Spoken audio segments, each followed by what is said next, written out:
I think being around young people is very energizing, isn't it? That sense of, you're seeing that this kind of articulate and transformative stage in their lives, and each new generation coming through. I think it's very motivating. It's very powerful. It's a very interesting mix of the deeply personal and the kind of institutional strategy. I love all of that. That.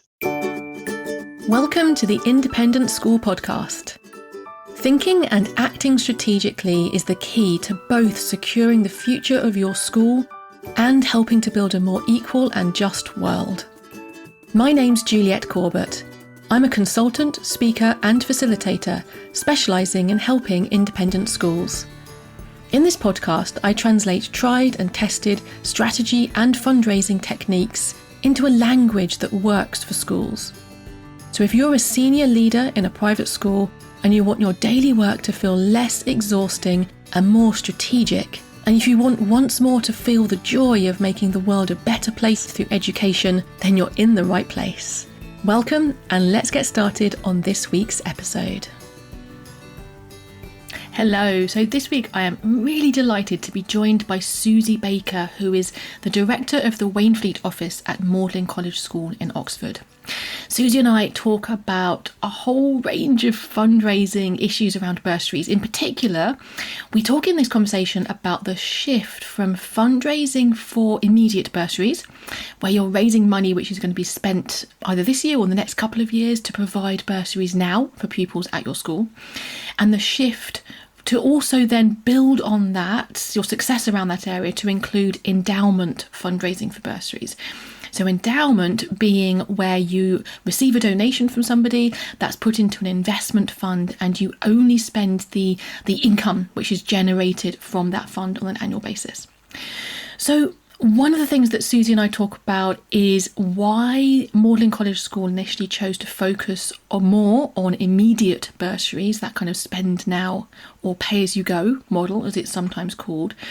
Why they then have incorporated endowment fundraising into their bursary programme, and the ways that they're doing that, including really important conversation about giving circles and how that can build in structure into your major gifts and regular giving programmes. So to give you a little bit of an introduction to Susie, so she's Director of the Waynflete Office, which is the kind of the Alumni and Development Office at Magdalen College School in Oxford. So she's responsible for fundraising, alumni relations, and a wide range of other stakeholder activities as well. She's raised £3 million in a capital campaign to build a sixth form centre, and she's now working towards a goal of £15 million specifically for endowment to secure the future provision of bursaries. Prior to joining the school in 2015, Susie worked in higher education for 25 years in communications and marketing roles, most recently as the Director of Communications at Oxford Brookes University, and before that within Cambridge University. She's a governor at Portsmouth Grammar School and a trustee of IDPE and co-author of The Challenge of Being Distinctive, which was published by Case. So we are in very safe hands as we're talking to Susie this week about all things to do with bursaries fundraising. Really quickly, before we dive into the detail, I want to make sure that you make the most of the time you invest listening to this podcast. And the best way to do that is to make sure you grab a copy of my free ebook, The Strategic Independent School Leader. It outlines how to answer the 6 essential questions that will clarify your school strategy and secure its future. In the world of business, strategy can be full of jargon, but it doesn't have to be that way. This is a jargon-free tool tailor-made to help private school leaders think and act more strategically. Download your free copy today at www.consultjuliette.co.uk/ebook. So let's dive into my conversation with Susie. So hello, Susie, and welcome to the Independent School Podcast. It's fantastic to have you here. Oh, thank you so much for inviting me, Juliette. I look forward to talking to you. Yeah, I think we've got an exciting conversation coming up ahead of us. So the first question I love to ask you is, what's your route for your passion for education? You've obviously decided to kind of forge your career in the education sector. What is it that's caused you to do that? What's your passion for education rooted in? Yeah, well, that's really interesting. I don't often get asked that actually. Hmm.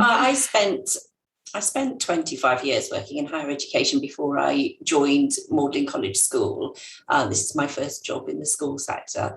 But I suppose, I mean, like most people, your family has a sense of values.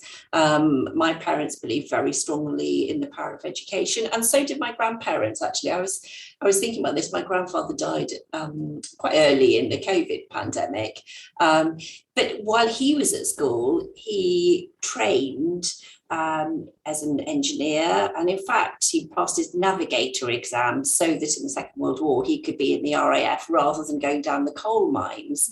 The family is all from South Wales, and I think that passionate belief that education moves you on in life was a really strong part of my upbringing, actually. So it's a joy, and I think being around young people is very energizing, isn't it? That sense of you're seeing that this kind of articulate and transformative stage in their lives, and each new generation coming through. I think it's very motivating. It's very powerful. It's a very interesting mix of the deeply personal and the kind of institutional strategy. I love all of that. That.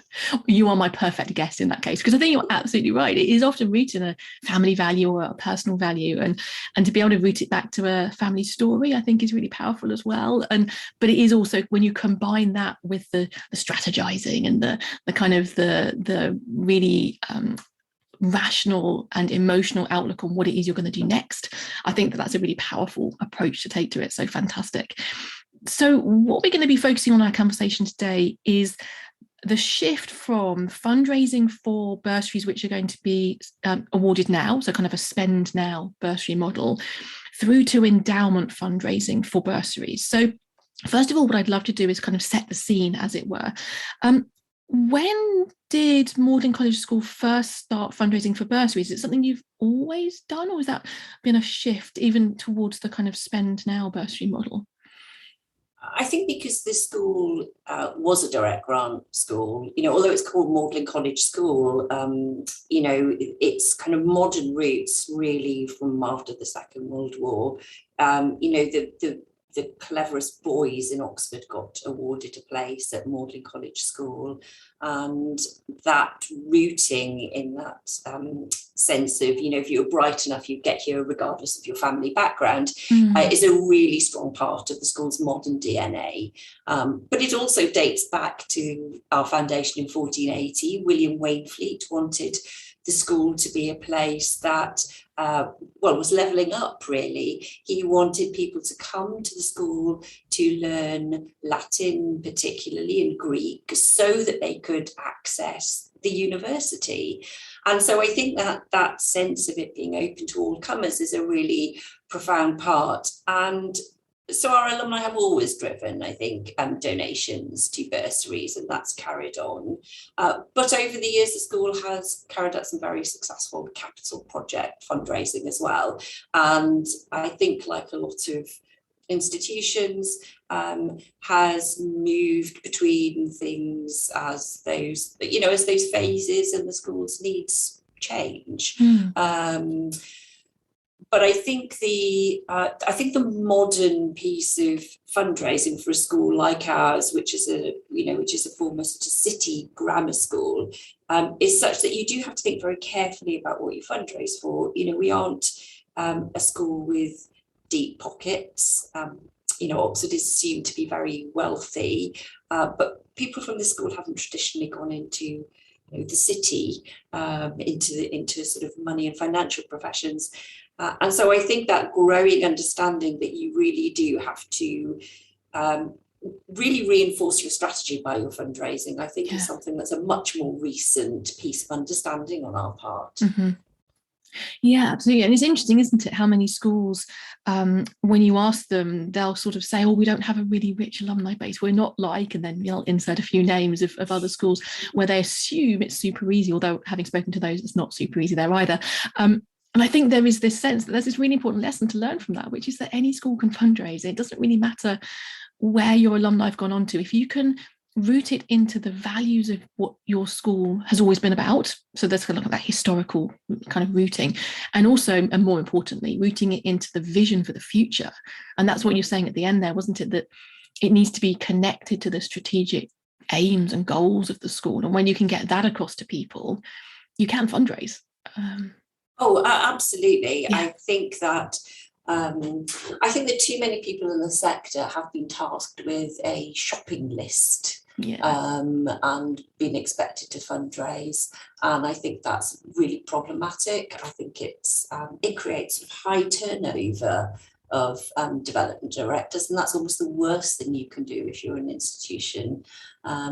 You need to get started and you need to sustain what you're doing. I think fundraising is sort of an art and a science, isn't it? Because you need to be rooted in strategy, and you need to have your systems and processes, your care of data, all in a very logical progression.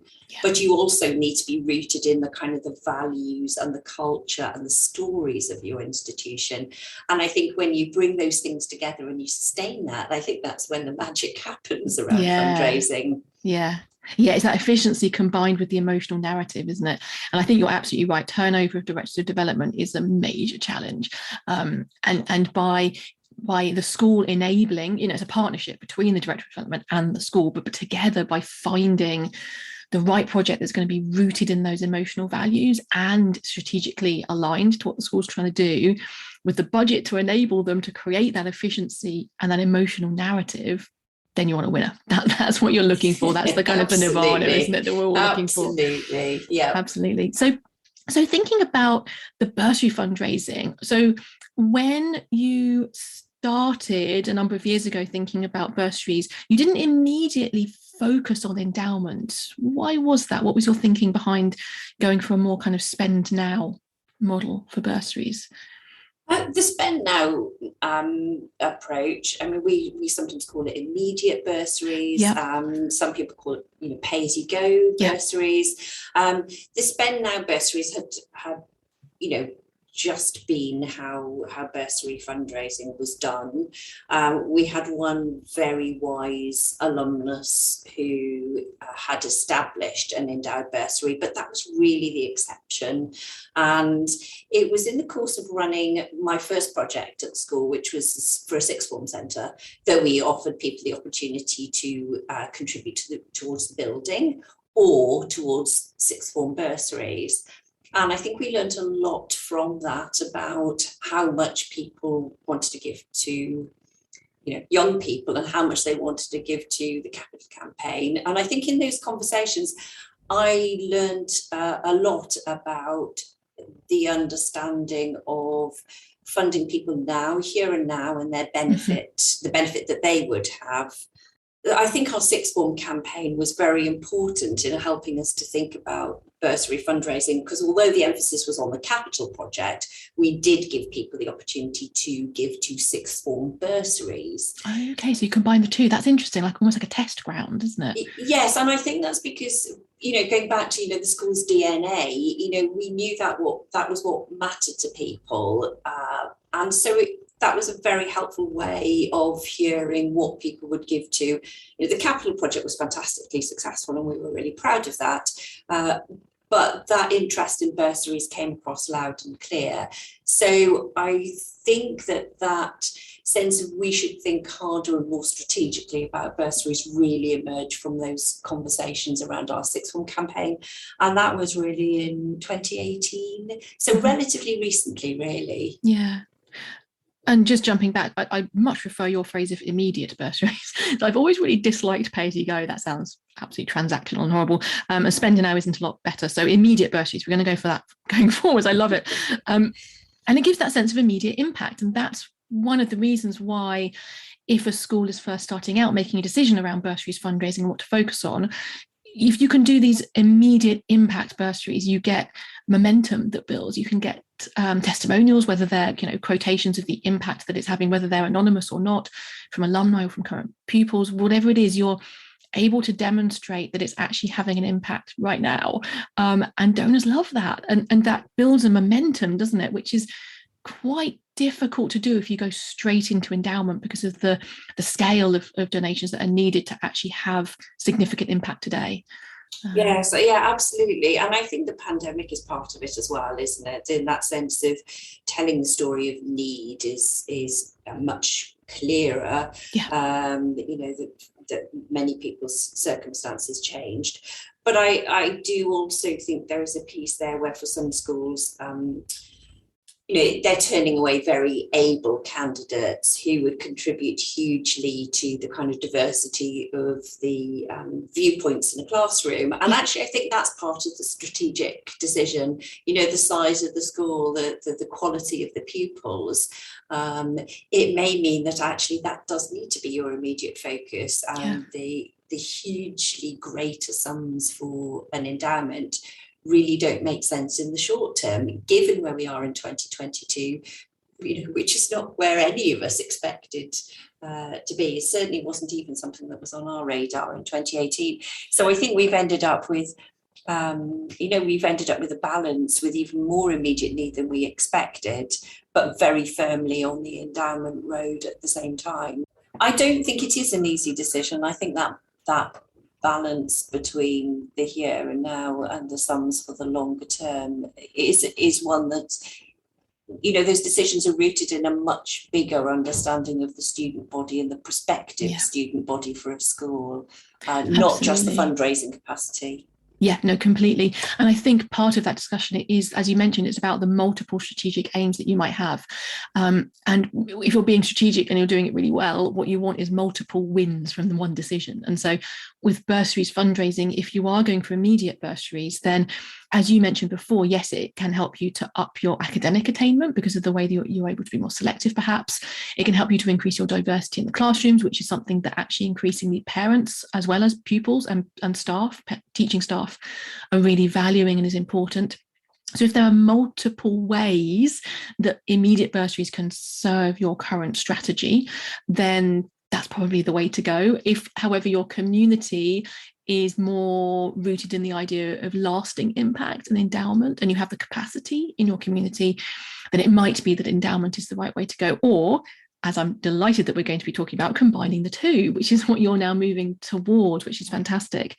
So when you've obviously got a really kind of established program for fundraising for immediate bursaries, and then you've started now to think about how to combine that with endowment fundraising for specific donors, if that's right, it's for particular conversations where that's appropriate. You're now talking about endowment. So what started to trigger that shift? Was it one moment in time, or did you always know that you were going to be transitioning to also think about endowment? I think our sixth form campaign gave us the confidence to be ambitious. I think that's really important. We understood our prospect pool and the patterns of giving, and I think, like many fundraising institution, that 80-20 rule, that's more like 90-10, I think, in many places. That 90% of the funds come from 10% of the donors. Yep. But those 10% of the donors want to know the other 90% are there and contributing. Yes. But I think also when you've run a successful campaign, your community, you've worked out how to share and celebrate the story of big gifts while still valuing your £10 a month donors. Yeah. And that's really important.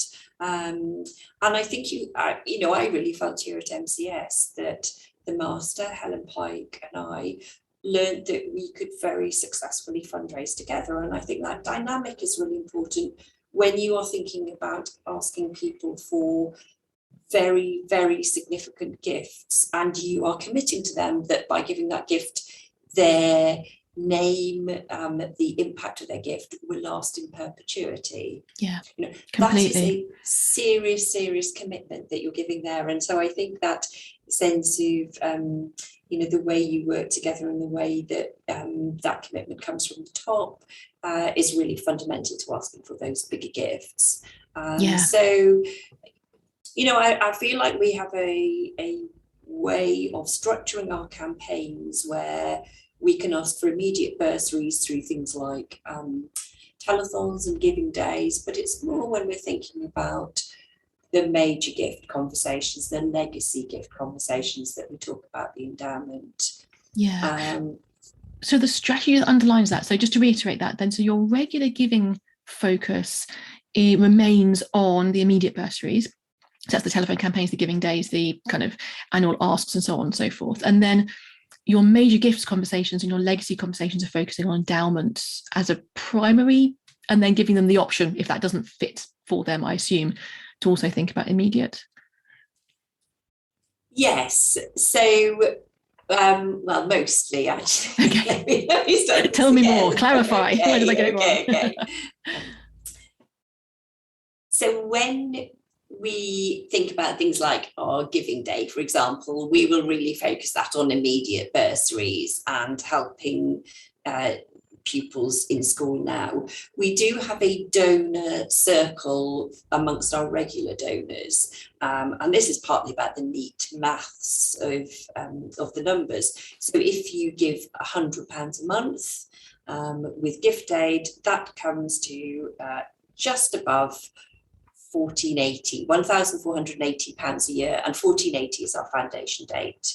Yep. So our giving society, around £100 a month donors, that their funds go to the endowment. And we say, once we've got 300 of you giving at that level every year, we will be able to endow a bursary every year. Mm-hmm.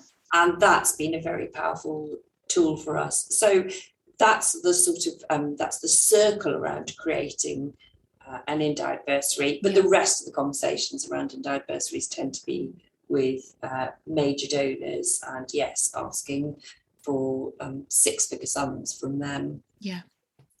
So hopefully, if you're listening to this, you'll know what a giving circle or giving society is, but just to kind of define that, because I know some schools are using it, but not in the really sophisticated way that Magdalen College School is using it. So it's basically a stewardship mechanism which enables donors, once they've made a gift, to become a member of a particular giving circle, which often is called a society. So the 1480 Society, for example, as Susie just mentioned.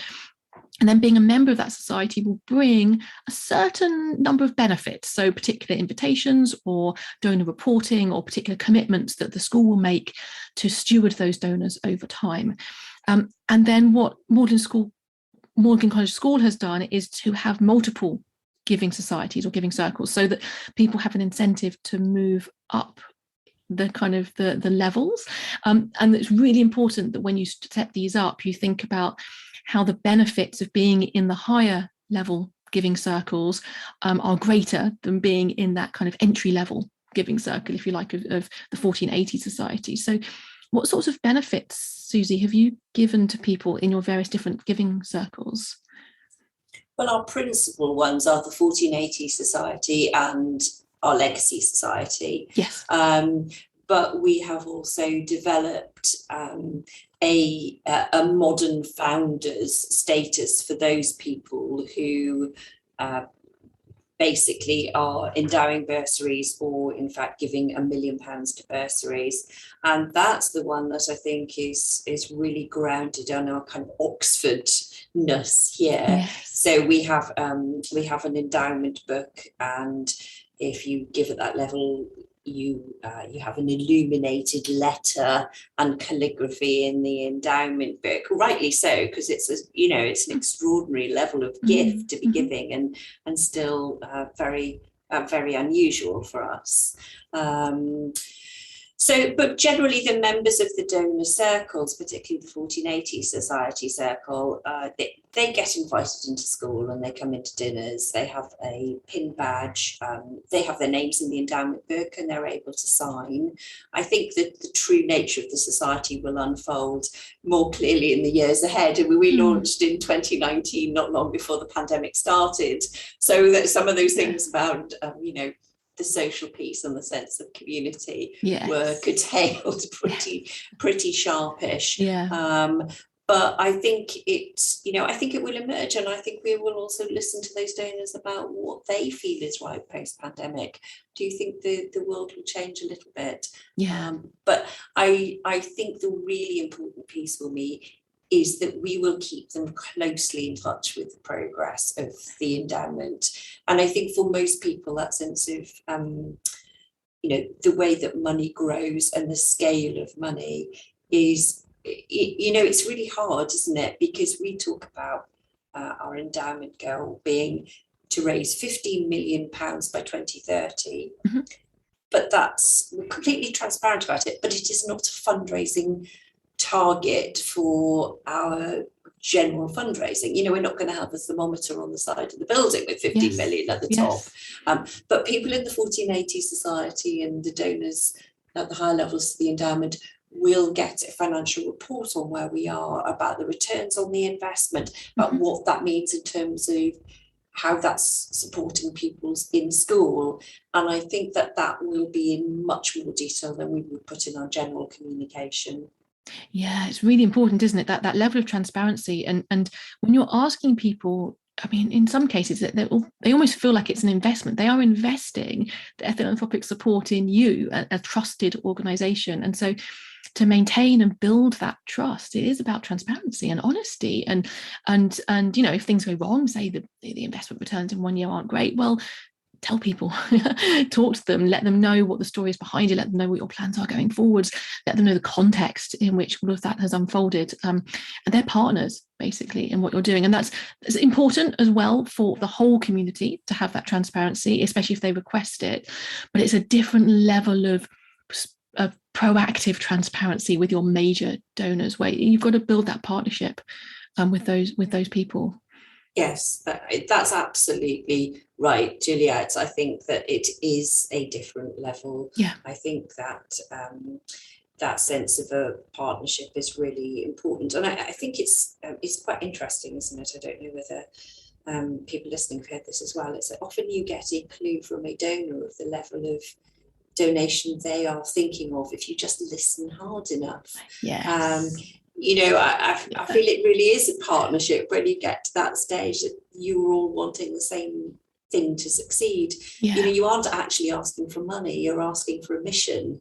And I think that's a really different way of thinking about our roles. And that goes all the way through that cultivation. So in every meeting, yes, you want to communicate your vision and you want to be able to talk with enthusiasm about the project and so on. But what's far more important than any of that is your active listening skills, and you're listening for them to share emotion. Basically, you're trying to build enough trust that they will share with you not just their tax efficient giving plans, which is a big ask in terms of trust, but also their values and what drives them, their mission in life, as you say.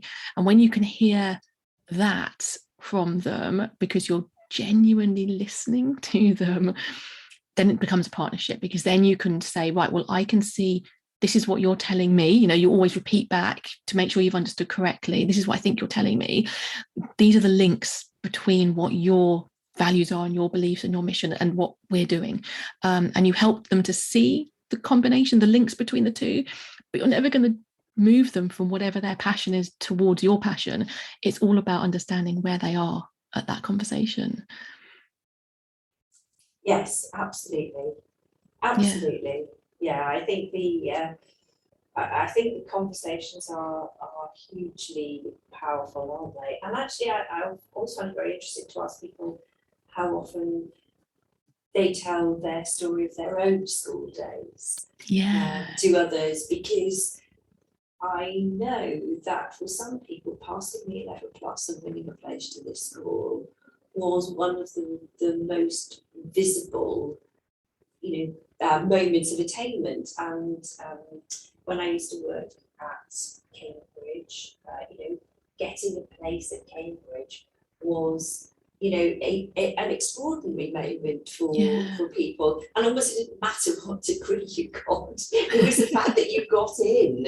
And I think, when you talk to people about kind of they're looking back on what they're proud of their school days, that tells you a lot when you're listening, and building on that is really important. Yeah, absolutely. Absolutely. Yeah, and I think the other really interesting thing about giving circles, just returning to those, is it places a certain amount of structure around your own stewardship as well. So it sort of places future accountability on yourself, which is always helpful, but also the school going forward, even beyond your own tenure, to really steward donors and look after them. I wonder whether that was something that you thought about in setting up your giving circles? I think stewardship is very important when you're in a school, isn't it? Because you're a small community. You only have a certain group of alumni, a certain group of parents, and so I think stewardship has to be paramount. Yeah. I think that point about sustainability, really, isn't it? I think that sustainability of fundraising, of the endeavour, of the mission. I think if you've got a society, you're right. If you've stood up as the development director, if you addressed the members of the society as the head of the institution, it would be very difficult to let that fall into abeyance. So I hope that to what you're describing is the case. I hope that there is a longevity there. Well, I mean, everybody's named for the 1480 Society. They're written in calligraphy in the endowment book. Yes, so it's hard to forget them. It is hard to forget, and it is a very particular moment in the school's history. So yes, I think the Giving Society is a really powerful model. I don't think we've got it. I don't think we're sort of there with it. I'm very conscious of our young alumni donors and how we keep them on board. Our alumni tend to disperse. I mean, like most people's, a lot of them go to London, so they're not local when they're starting out in their careers. So there's something to think about there on the Giving Society front. But I feel like where we are is a good start, and I think donor circles are very powerful. Yeah, actually, that was going to be my next question. Is given your emphasis now on endowment funding for bursaries alongside that immediate bursaries provision, what do you feel is working really well? What do you think you've kind of mastered, as it were? You've really hit on the winning formula, and what are the areas that you still feel that you're working on? So you mentioned their young alumni as being one area that you still feel there's more iterations to go through before you hit that winning formula. I think that's interesting. I think what we have learned really is that people get what we're trying to do, even if the gift level seems to be extraordinary. They understand why it's right for the school, and I think that's really important, because I think that communication, that word of mouth piece, really matters. I thought the 1480 Society would be really neat in the way the fund would grow. I thought we'd see these chunks of 1480 and we'd look at multiples and how many we'd had each year. It's not like that.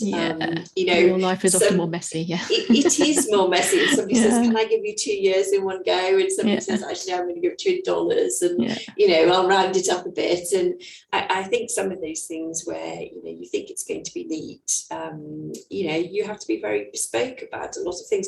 So I think we are very careful about how we launch new societies, and I think helping our young alumni to become donors who feel appreciated, I think, is something that we need to work on. I think that people are very interested in being in school and seeing things happening in school, but we all know that can be quite difficult when you're on a constrained site, you have safeguarding issues. You do have to be very thoughtful about how you make that work. So I think that's there's things to think about there. I think what we have learned is how to celebrate the bigger gifts, and I think that's important too, because if most of your community are going to be thinking about £10 a month or £20 a month, when somebody is able to do much more than that, you want that to be welcomed by everybody and not to be seen as completely other. We've made videos, we have talked a lot about people's stories of what motivates their giving, and I think we've learned a lot from doing that. The fact that our staff give to a staff bursary fund speaks hugely to our parents and our alumni. So I think that sense of how to communicate we're all in this together in our various different ways is something that we've learned a lot about. And I really, really think the power of all of that storytelling is one of the most significant things that as a development director you can get right. It really helps. Yeah, that nicely brings us back to that early comment that we were talking about, the emotional narrative, and it is about storytelling, isn't it? And I love the fact that you can tell stories from different parts of your community with your staff contributing as well, and parents buying into the whole process. And over time, what I love to see is when it unfolds from a school that says kind of, we believe in bursaries, we think other people do, but we're not quite sure yet. And then you come back to them a couple of years later, it's like, yeah, we're getting those signals, pretty sure that we're on the right track. And then just a few years later, it's so embedded within their culture. And I think one of the things that I've always found is that in educational communities, the audience, to some extent, you have them for life. So there's a certain longevity, and so that can push towards things that remain in the status quo. But actually, there is a constant turnover of people who are actually at your school each day. There's a constant through flow of pupils who are with you for a certain number of years and then off into the big wide world or their next step in education. And so actually, you can shift culture fairly quickly over 4 or 5 years, which compared to the history of some of these schools is the blink of an eye. And yet it can really build that confidence that actually this is the right thing. The stories that we can tell now come from all segments of our community. Isn't that fantastic? Yes, I think that is very true. And I think that's particularly interesting when it comes to pupils and a pupil understanding that one of their closest circle of friends wouldn't be at the school if it weren't for a bursary. And I suppose that's the piece with immediate bursaries and endowment as well, isn't it? Is that when you spend the money on an immediate bursary, you benefit a cohort of recipients. If you have a culture of philanthropy, those young people, when they can later in life, will want to give back, and in a way they become your sort of endowment fund in a different way. But the problem is, if you're raising money for bursaries and it doesn't quite touch the sides emotionally, then actually you aren't building for the future. It doesn't help future generations. So I think that culture and how your pupils understand it as well is also a really important part of bursary fundraising. Absolutely, definitely. And that kind of leads me to my final question, which is almost zooming back out to the big picture again. So one of the most important elements of what we're doing in our bursary programs is enhancing kind of social mobility and social justice. And what are your thoughts on the bigger picture of the role that independent schools can play in enhancing social justice and social mobility? Well, I think that I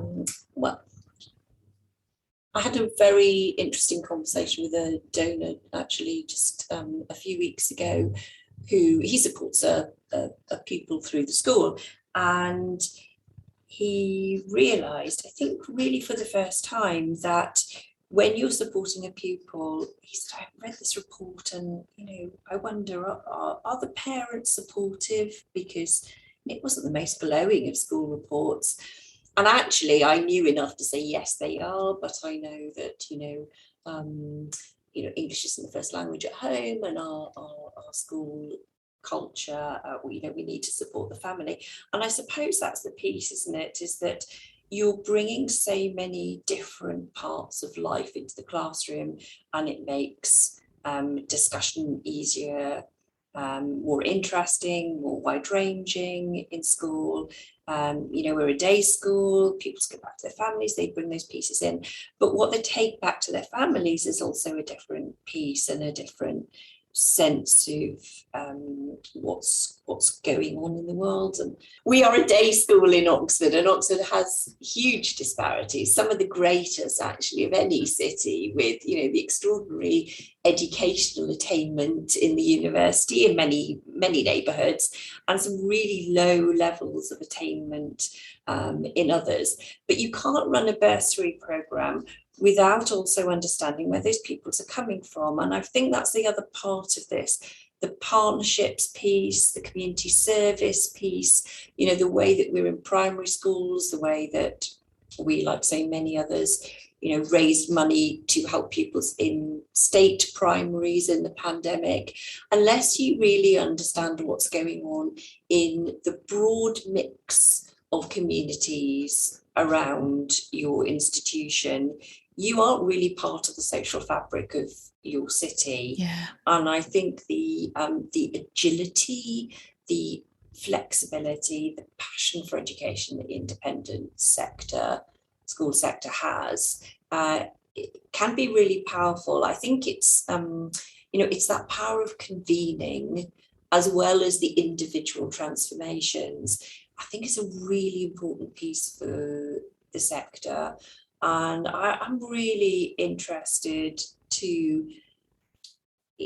I think there's a really interesting role for schools, particularly perhaps, I don't know, the schools that were the city's grammar schools, that no bright child in the city should go unstretched. Feels to me like the sort of ambition that schools like MCS should have. And the solution to that doesn't necessarily mean being a pupil here. It could be coming here for a maths extension day. It could be coming to our arts festival and seeing an opera for the first time without having any financial burden and buying a ticket. Whatever it is, I think there is a responsibility that our sector has, but we have an agility that means that we can make it happen if we're true to our values and have those ambitions. Yeah, absolutely. And I think that really paints a nice kind of finishing picture that what we've been diving into in this episode is the fundraising, so the funding of those bursaries. But this is part of a much bigger jigsaw that has to all be working really well for your school, any school, to have the impact that it needs to have. And I think some of that is around finding the right bursary pupils. That means the partnerships work and knowing your communities. And it's also making sure that they're flourishing within your school once they arrive with you. And that whole bursary program then also sits alongside what should be a really comprehensive partnerships program. Because as you say, especially given the amount of money involved, the answer to all these problems is not to exclusively look at bursaries. It is to think about how you can also help a much larger number of people through the partnerships that you have with community groups, with local schools, etc.